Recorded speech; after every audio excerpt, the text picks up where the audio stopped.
દિવ્ય મંગલ મહોત્સવ યાત્રા કરતા કરતા કરતા કરતા નૈમિષારણ્યની ધરતીમાં સુત નામના પુરાણી 88,000 શૌનક આદિ ઋષિમુનિઓને સંબોધન કરે છે.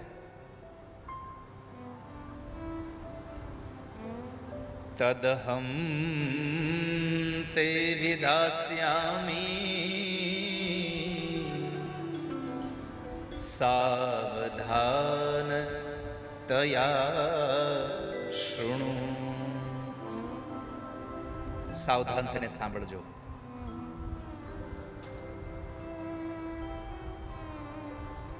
શૌનકો,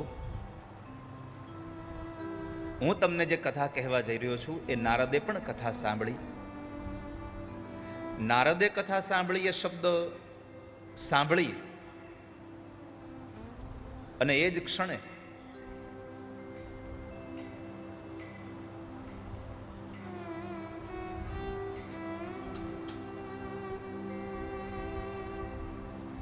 શૌનકોએ પ્રશ્ન કર્યો, બાપજી, જે માણસને આવશ્યકતા જ નથી કથા સાંભળવાની, એ શું કામ કથા સાંભળે?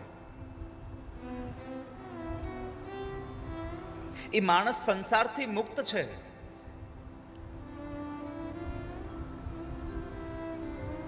લોક વિગ્રહ મુક્તસ્ય નારદસ્ય સ્થિરસ્ય ચ વિધિશ્રવે કુતઃ પ્રીતિ સંયોગ કુત્ર તૈઃ સહ.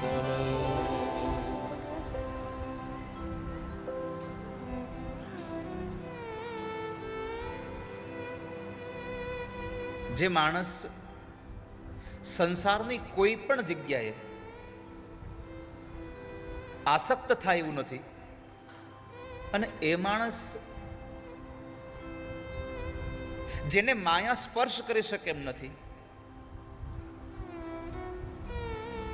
એ માણસ ભગવાનની કથા સાંભળે છે. શા માટે? અમને સંશય થયો છે કે આવો માણસ કથા સાંભળે. કૃપા કરીને અમને બતાવો, શું કામ કથા સાંભળી એમણે?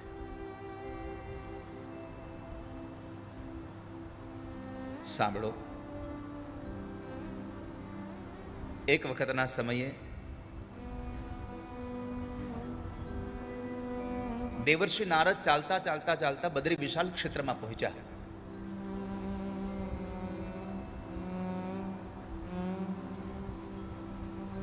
કે જ્યાં ભગવાન સ્વયં નારાયણે તપ કર્યું છે.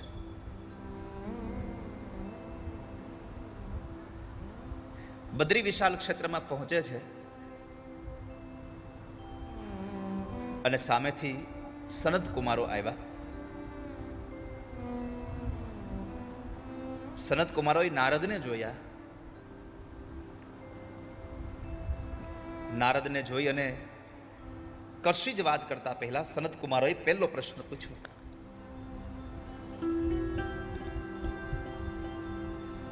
કથમ બ્રહ્મનદીન મુખઃ કુતશ્ચિંતાતુરો ભવાન ત્વરિતં ગમ્યતે કુત્ર કુતશ્ચાગમનં તવ. નારદજીને જોયા એટલે નારદને પૂછ્યું, કથમ બ્રહ્મન દીન મુખ. એ નારદજી, તમારા ચહેરા ઉપર દુઃખની રેખાઓ શોભા નથી દેતી. જે માણસ રોજ હસતો હોય, તમે ગમે ત્યારે એને જુઓ, સતત સદૈવને માટે હસતો જ હોય માણસ, અને એવા માણસના ચહેરા ઉપર જ્યારે એક ઉદાસની એક ક્ષણ આવી જાય તો શોભે નહીં એને. પણ અહીંયા સનત કુમારોએ વ્યાખ્યા બહુ સમજી વિચારીને એક ઉદ્બોધન કર્યું છે. તમારા ચહેરા ઉપર, એક ભગવાનના ભક્તને, ભગવાનના દાસના ચહેરા ઉપર આ ગરીબી, આ દુઃખ, ક્યોંકि હરિ કા દાસ કભી ન ઉદાસ. પરમાત્માનો દાસ કોઈ દી ઉદાસ ન બને. કેમ? તો પરમાત્માના દાસની એક નિષ્ઠા હોય છે કે મારો જે સમય આવે એ મારા ઠાકોરજીએ મોકલ્યો છે, એટલે મારો ઠાકોરજી મોકલે સમય કોઈ દી ખરાબ ન હોય, આવી જેની સ્વીકારવાની વૃત્તિ છે એ દુઃખી ન થાય કોઈ દિવસ. જે ભગવાનનો દાસ છે. અને તમે દુઃખી થયા છો, ક્યાંથી આવો છો અને ક્યાં જાઓ છો?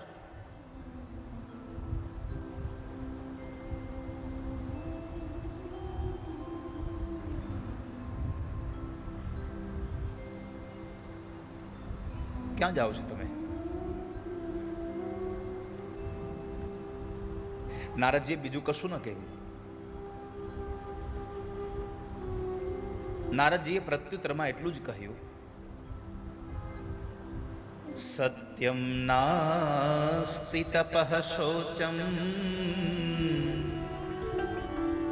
દયાદાનમ ન વિદ્યતે ઉદરમ હરિણો જીવા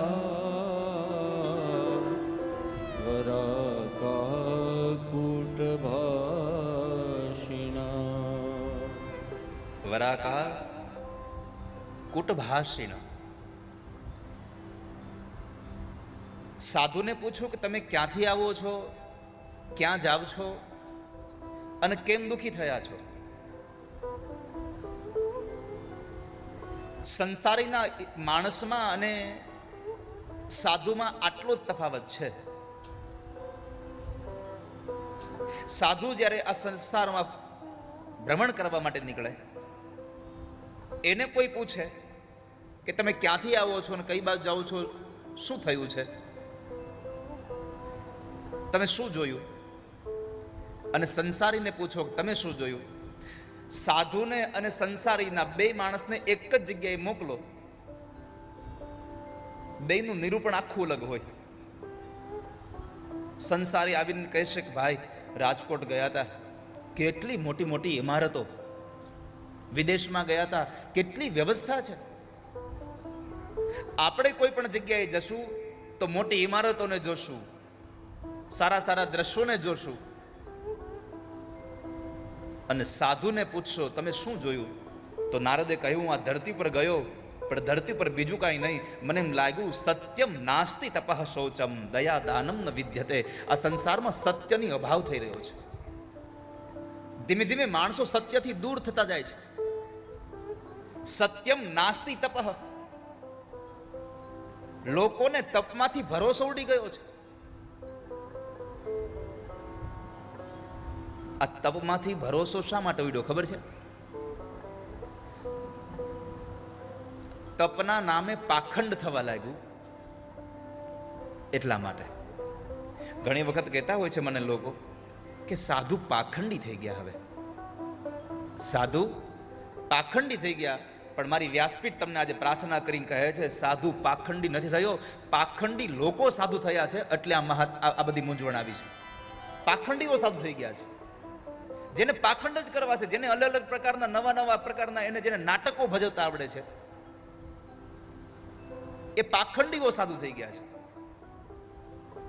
સાધુ પાખંડ ન થાય કોઈ દિવસ. તપનો મહિમા જે ઘટી ગયો છે એનું મૂળ કારણ એ છે આ સંસારના માણસો પાખંડ હતા અને એ પાખંડીઓ તપ કરવા લાગ્યા છે.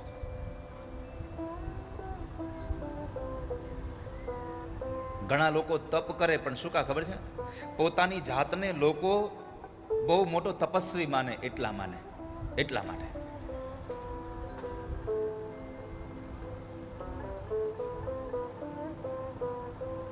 અગ્રે વહની પૃષ્ઠે ભાનુ રાત્રો ચિબૂક સમર્પિત જાનુ. અગ્રે વહની પૃષ્ઠે ભાનુ.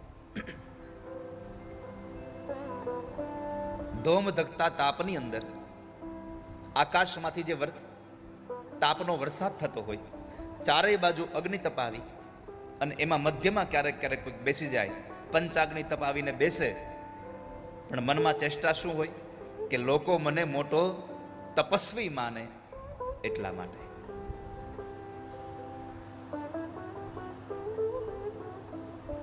તો પાખંડી લોકો તપ કરવા લાગ્યા, સાધુ થઈ ગયા, એટલા માટે તપનો મહિમા ઘટી ગયો છે. સત્યમ નાસ્તિ તપ શૌચમ. સનત કુમારો, આ સંસારમાં કઈ પવિત્રતા નથી રહી. પવિત્રતાનો અર્થ સમજો વાલા ભક્તજનો. એવું ન કહેશો કે પવિત્રતા ક્યાં નથી રહી, અમે સવારમાં ઉઠીને તો નાહીએ છીએ, 15 50 લીટર પાણી વહી જાય ત્યાં સુધી નાહીએ ઉભા ઉભા. એ તમારું બહારનું શરીર ખાલી ચોખ્ખું થયું છે. પવિત્રતા બહાર જેટલી જરૂરી છે એના કરતાં વધારે પવિત્રતા ભીતરની જરૂર છે. તમારું અંતઃકરણ પવિત્ર હોવું જોઈએ, તમારા વિચારો પવિત્ર હોવા જોઈએ. માત્ર તમારા કપડાં અને તમારું શરીર પવિત્ર હશે તો નહીં ચાલે, તમારા વિચારો પવિત્ર જોશે માણસોને. વિચારના પવિત્રતા હશે તો માણસ સુખી થશે. આપણી પાસે રહેલી સંપત્તિની પવિત્રતા જરૂરી છે અને આપણા મનની પવિત્રતા જરૂરી છે. આ ત્રણેયના સ્નાન અવશ્ય છે.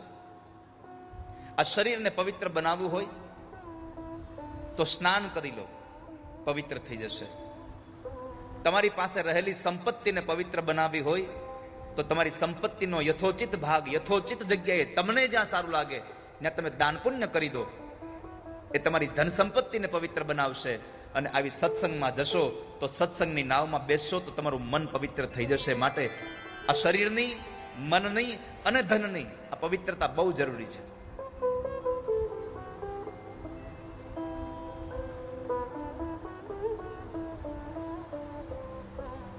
મનની પવિત્રતા માટે સત્સંગ આવશ્યક છે, પ્રભુનું કીર્તન આવશ્યક છે. શતમ વિહાય ભોક્તવ્યમ સહસ્રમ સ્નાનમાચરે. બહુ સુંદર મજાનો શ્લોક છે. શતમ વિહાય ભોક્તવ્યમ. તમારે તમારું આરોગ્ય સારું રાખવું હોય તો 100 કામ પડતા મૂકી અને સમયાંતરે ભોજન કરી લો. 100 કામ પડતા મૂકો અને સમય આવે ત્યારે ભોજન કરી લો. જે માણસ નિયમિત ભોજન કરે છે એ માણસને દવાખાને બહુ ઓછું જવું પડે છે. શતમ વિહાય ભોક્તવ્યમ સહસ્રમ સ્નાન માચરેત. 100 કામ પડતા મૂકીને જમી લેવું, 1000 કામ પડતા મૂકીને પેલા સ્નાન કરી લેવું.